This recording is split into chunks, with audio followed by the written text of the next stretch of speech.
If you are new to our channel, please subscribe and hit the bell icon for receiving latest updates on exams, research positions, and guidance videos. So let's start the video.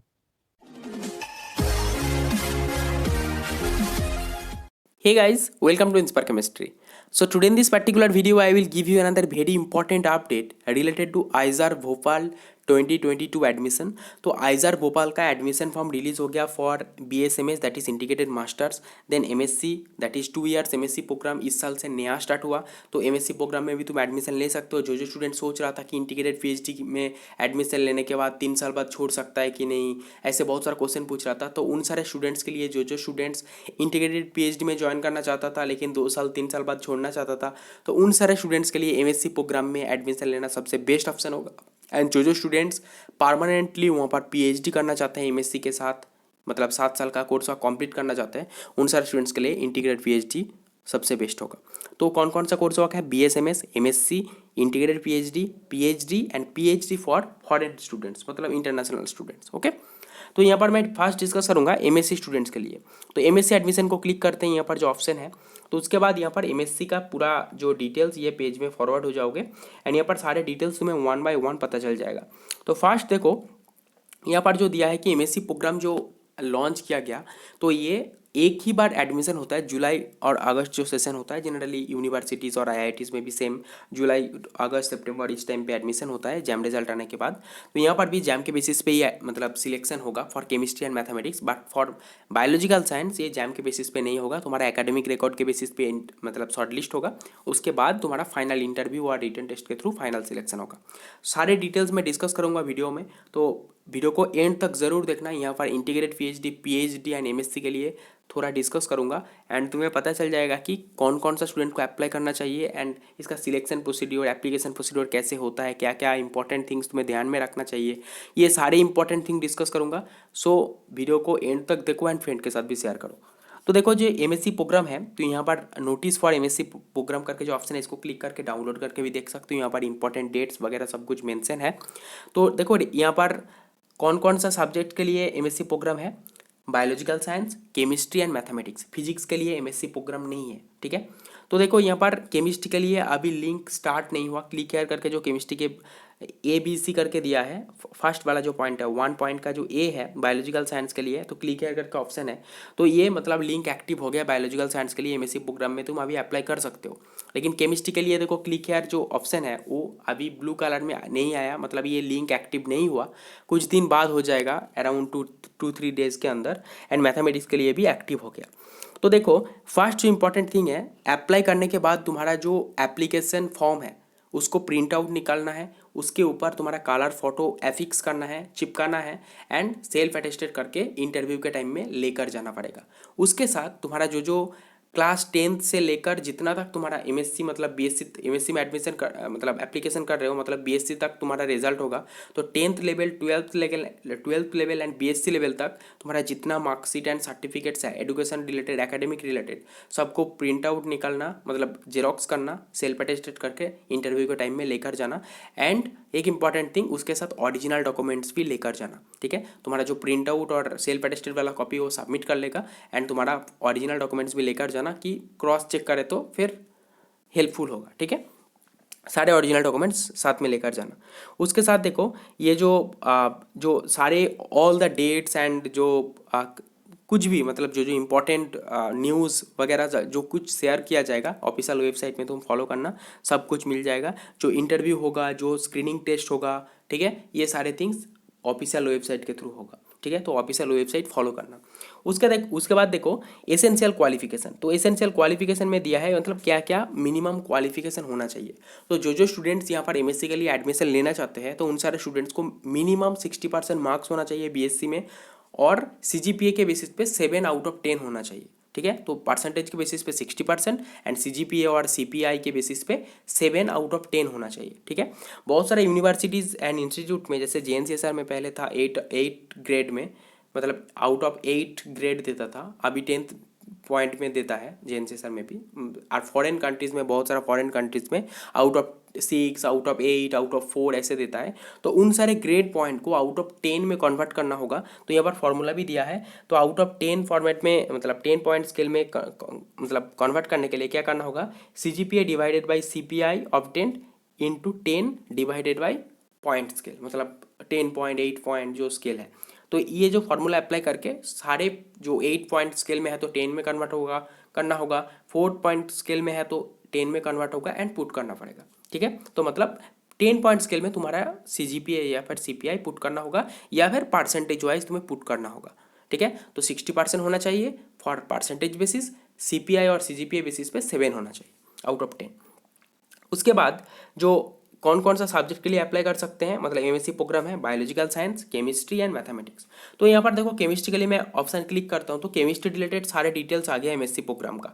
तो यहाँ पर देखो क्या क्या है। MSc programme जो होगा 2 साल का MSc प्रोग्राम है एंड ये जो MSc प्रोग्राम है रिसर्च ओरिएंटेड कोर्स वर्क है। कोई भी रिसर्च इंस्टीट्यूट में अगर MSc प्रोग्राम स्टार्ट हुआ, जैसे IISc बैंगलोर में भी इस साल स्टार्ट हुआ, JNCSR में पहले से था, आइजार TBM में भी था, इस साल आइजर भोपाल ने भी स्टार्ट किया। तो ये सारे जो आइजार्स और JNCSR या फिर IISc बैंगलोर या फिर कोई भी रिसर्च इंस्टीट्यूट या फिर IISc कोलकाता, तो सारे जो प्रोग्राम होता है MSc programme research oriented course work होता है, नेट गेट ओरिएंटेड उतना ज़्यादा नहीं होता। तो जो स्टूडेंट सोचता है कि ये जो MSc है IITs और यूनिवर्सिटीज़ रिलेटेड है, उतना ज़्यादा मतलब सिमिलरिटीज़ नहीं मिलेगा क्योंकि यहाँ का कोर्स वर्क रिसर्च ओरिएंटेड है। ठीक है, एंड नेट गेट के लिए तुम्हें खुद से पढ़ना होगा। कोई भी स्टूडेंट अगर नेट गेट के लिए बहुत ज़्यादा पैशनेट है, अच्छे से रैंक करना चाहिए, तो यहाँ पर एडमिशन नहीं लेना चाहिए। रिसर्च में इंटरेस्टेड हो तो यहाँ पर एडमिशन लेना चाहिए। ठीक है, ये मेरा पर्सनल एक्सपीरियंस से बता रहा हूँ क्योंकि मैं MSc JNCSR से किया। तो ये फर्स्ट थिंग। उसके बाद देखो यहाँ पर रिसर्च ओरिएंटेड इतना ज़्यादा एडवांस अपॉर्चुनिटी मिलेगा जो कोई भी IITs में नहीं मिलेगा। ठीक है, फर्स्ट थिंग तो रिसर्च ओरिएंटेड होगा तो तुम्हारे लिए बेस्ट ऑप्शन है। एंड और एक इंपॉर्टेंट थिंग कि यहाँ पर फाइनल सेमिस्टर में या फिर फाइनल लास्ट 2 सेमिस्टर में फाइनल ईयर में तुम्हें एडवांस रिसर्च प्रोजेक्ट करने का मौका मिलेगा क्योंकि आइजर Bhopal is one of the top research institute in India.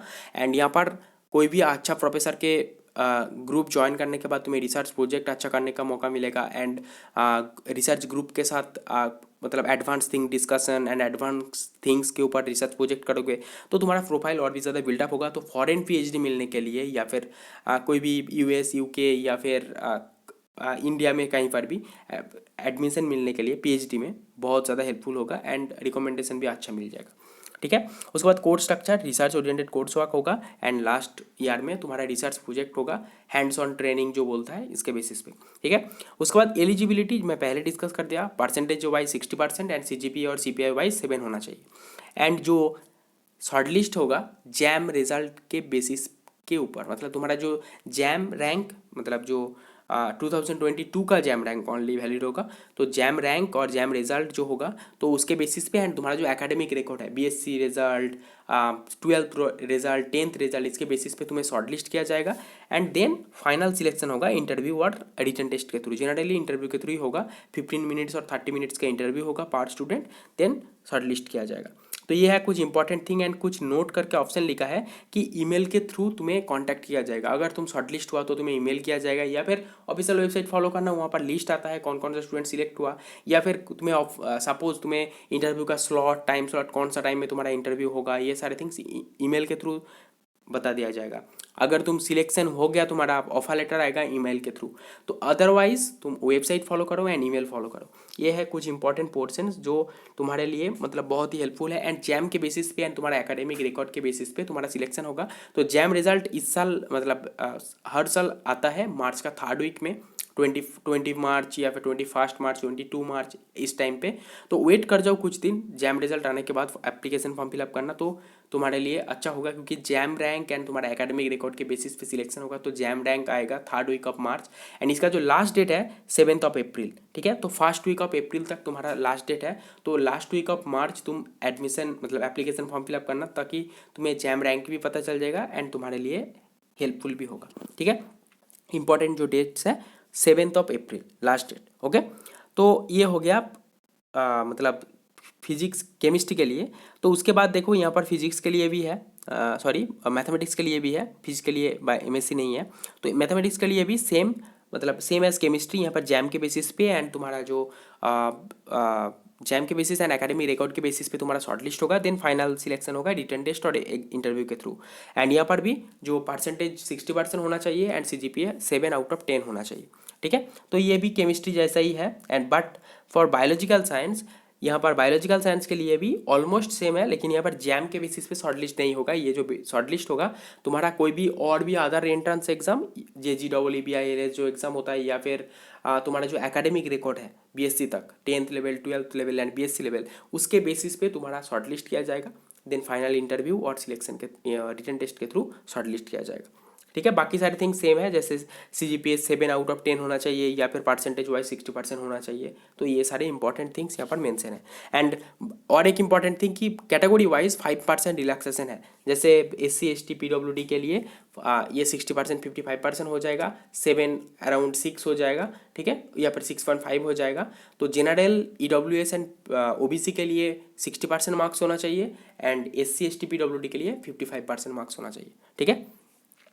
तो ये है कुछ important things for MSc programme for mathematics, biological science and chemistry. Physics के लिए MSc नहीं है। अभी मैं डिस्कस करूंगा integrated PhD and PhD programme के लिए। तो ये है इंटीग्रेटेड PhD के लिए जो पोर्टल है, ठीक है। तो MSc के लिए मैं पहले डिस्कस किया है, ये है इंटीग्रेटेड PhD प्रोग्राम के लिए। तो ये 7 साल का प्रोग्राम होता है, 3 साल प्लस 4 साल।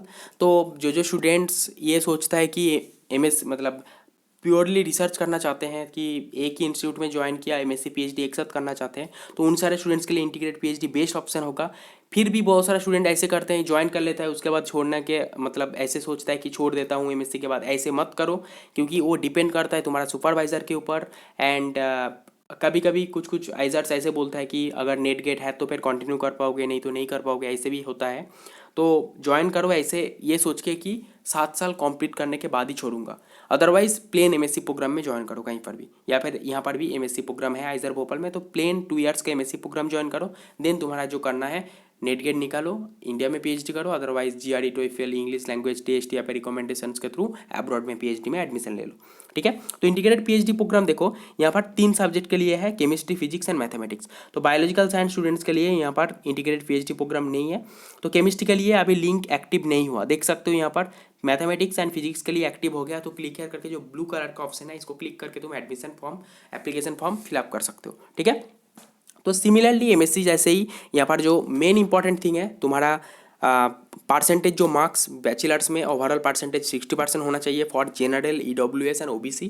For SC ST PWD 55% marks होना चाहिए, ठीक है। एंड ये जो बेसिस पे jam rank and jam result के बेसिस के साथ साथ तुम्हारा जो एकेडमिक रिकॉर्ड, इसके बेसिस पे पहले शॉर्ट लिस्ट किया जाएगा। तो शॉर्ट लिस्ट होने के बाद तुम्हें मेल किया जाएगा कि you are shortlisted for interview, या फिर एक लिस्ट पब्लिश होगा वेबसाइट में शॉर्ट लिस्टेड कैंडिडेट्स का। देन शॉर्ट लिस्टेड कैंडिडेट्स का शॉर्ट इंटरव्यू 15 to 30 मिनट्स का, या फिर उसके साथ रिटन टेस्ट के थ्रू फाइनल सिलेक्शन होगा, ठीक है। तो ये हो गया कुछ इंपॉर्टेंट थिंग्स जो मैं पहले MSc के लिए डिस्कस किया। Similarly for integrated PhD programme, okay.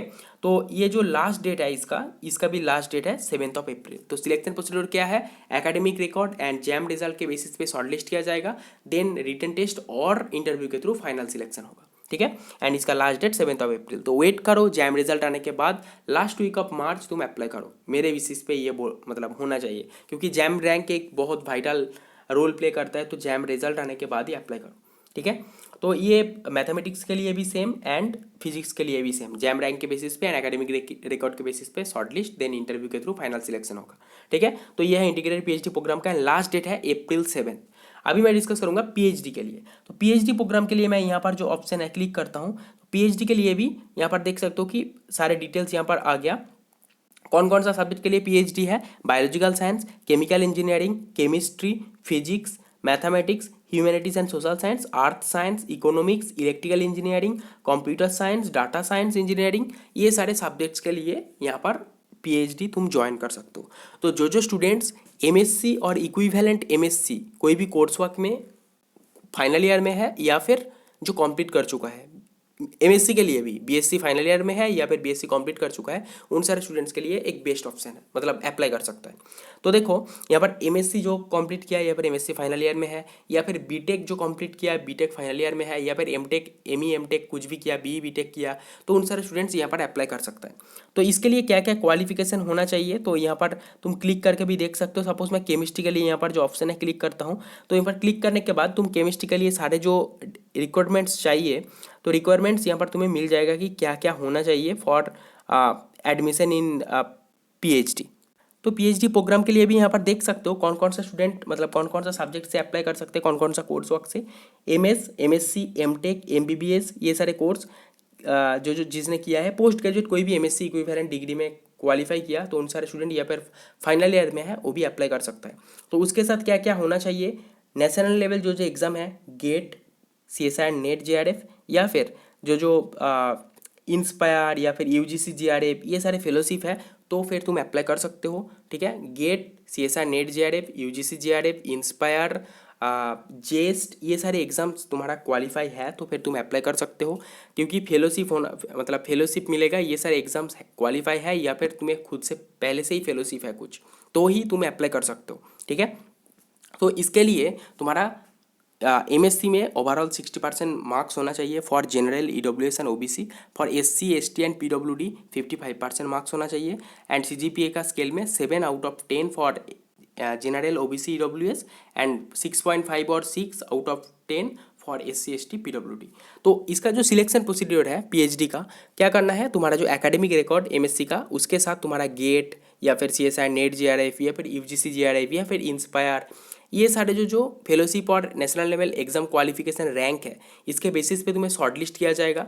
Then final interview के थ्रू तुम्हें सिलेक्शन किया जाएगा, फाइनल सिलेक्शन। ठीक है, तो अराउंड इंटीग्रेटेड पीएचडी और एमएससी के लिए ही सेम अराउंड 30 मिनट्स का इंटरव्यू होगा पर स्टूडेंट, देन तुम्हारा फाइनल सिलेक्शन होगा। तो ये हो गया BSMS, MSc PhD, MSc, PhD, सबके लिए सारे डिटेल्स में डिस्कस किया कि सिलेक्शन प्रोसीड्योर क्या है, क्या क्या एलिजिबिलिटी क्राइटेरियाज है, कैसे अप्लाई करना है। तो मैं कैसे अप्लाई करना है ये सारे थिंग्स भी एक बार दिखा देता हूँ। तो मैं यहाँ पर दिखाता हूँ कि कैसे अप्लाई करना है। अभी केमिस्ट्री के लिए इंटीग्रेटेड पीएचडी एंड एमएससी का लिंक एक्टिव नहीं हुआ, तो वेट करो कुछ दिन, एंड जैम रिजल्ट आने के बाद ही अप्लाई करना है एमएससी स्टूडेंट्स के लिए, क्योंकि जैम रैंक एक वाइटल रोल प्ले करते हैं। तो यहाँ पर देखो जो क्लिक हेयर करके ऑप्शन है बायोलॉजिकल साइंस के बगल में, तो उसको क्लिक करते हैं, क्लिक हेयर ऑप्शन पे। तो ऑप्शन क्लिक करने के बाद एक गूगल डॉक फॉर्म आएगा, तो यहाँ पर तुम्हारा सारे डिटेल्स पुट करना है, तुम्हारा ईमेल एड्रेस वगैरह सब कुछ, कॉन्टैक्ट डिटेल्स, तुम्हारा रिजल्ट, तुम्हारा एकेडमिक क्वालिफिकेशन, ये सारे थिंग्स अच्छे से पुट करना, क्योंकि इसके बेसिस पे तुम्हारा शॉर्टलिस्ट होगा। ठीक है, अदरवाइज यहाँ पर कुछ प्रॉब्लम कर दोगे तो शॉर्टलिस्ट नहीं होगा, कैंसिल हो जाएगा। ठीक है, तो यहाँ पर नीचे आ जाना है, यहाँ पर ईमेल एड्रेस डालना है। उसके बाद देखो यहाँ पर लिखा है, in this online form you will be only filling some necessary details required for shortlisting, supporting documents are required to complete your application. तो नेक्स्ट बाय यहाँ पर जाके टोटल 8 पेज आएगा। तो 8 पेज में बहुत इजी ऑप्शंस आता है, तुम जाके तुम्हारे अकॉर्डिंग चूज़ करना, रिजल्ट पुट करना होगा वहाँ पर, एकेडमिक क्वालिफिकेशन, तुम्हारा बेसिक कॉन्टैक्ट डिटेल्स, तुम्हारा जैम रैंक या फिर कोई भी नेशनल लेवल और भी जो एग्जाम क्वालिफिकेशन, ये सारे थिंग्स मांगेगा। एंड डॉक्यूमेंट्स अपलोड करने का भी ऑप्शन रहेगा, तो वहाँ पर अपलोड कर देना। एंड अपलोड करने के बाद एप्लीकेशन फॉर्म को प्रिंट आउट निकाल के वहाँ पर तुम्हारा जो फोटो आप एपिक्स करने का एक जगह रहेगा, वहाँ पर कलर फोटो एपिक्स करके सेल्फ अटेस्टेड करके इंटरव्यू के टाइम में लेकर जाना पड़ेगा। एंड उसके साथ साथ एप्लीकेशन फॉर्म के साथ साथ तुम्हारा जितना भी सर्टिफिकेट्स एंड रिजल्ट्स है, एकेडमिक रिलेटेड जितना भी डॉक्यूमेंट्स है, जैसे 10th level, 12th level, BSc level, MSc level, जिसके लिए अप्लाई कर रहे हो उसके बेसिस पे सारे डॉक्यूमेंट्स का जेरोक्स कॉपी सेल्फ अटेस्टेड करके लेकर जाना, एंड उसके साथ ओरिजिनल डॉक्यूमेंट्स भी लेकर जाना। ये हो गया तुम्हारा इंपॉर्टेंट थिंग्स, ऐसे अप्लाई करना है। नेक्स्ट यहाँ पर ऑप्शन चूज करने के बाद नेक्स्ट पे क्लिक करना है। नेक्स्ट पे क्लिक करने के बाद और भी 7 पेजेस आएगा, तो 7 पेज 1 by 1 फिलअप करना है एंड चेक कर लेना। तो उसके बेसिस पे आप मतलब अप्लाई करना, एंड देन तुम्हारा रिजल्ट और एकेडमिक रिकॉर्ड के बेसिस पे शॉर्टलिस्ट होगा, देन फाइनल इंटरव्यू के थ्रू सिलेक्शन होगा। So that's all. सो ये वीडियो में मैं डिस्कस किया पीएचडी, एमएससी, इंटीग्रेटेड पीएचडी के लिए क्या क्या मतलब एलिजिबिलिटी रिक्वायरमेंट्स है, क्या क्या सिलेक्शन प्रोसीड्योर है, कैसे अप्लाई करना है, सारे थिंग्स। तो वीडियो को जिसने एंड तक देखा फ्रेंड के साथ भी शेयर करना, एंड वीडियो को एक लाइक कर दो अच्छा लगा तो। So thank you for watching, see you in the next video.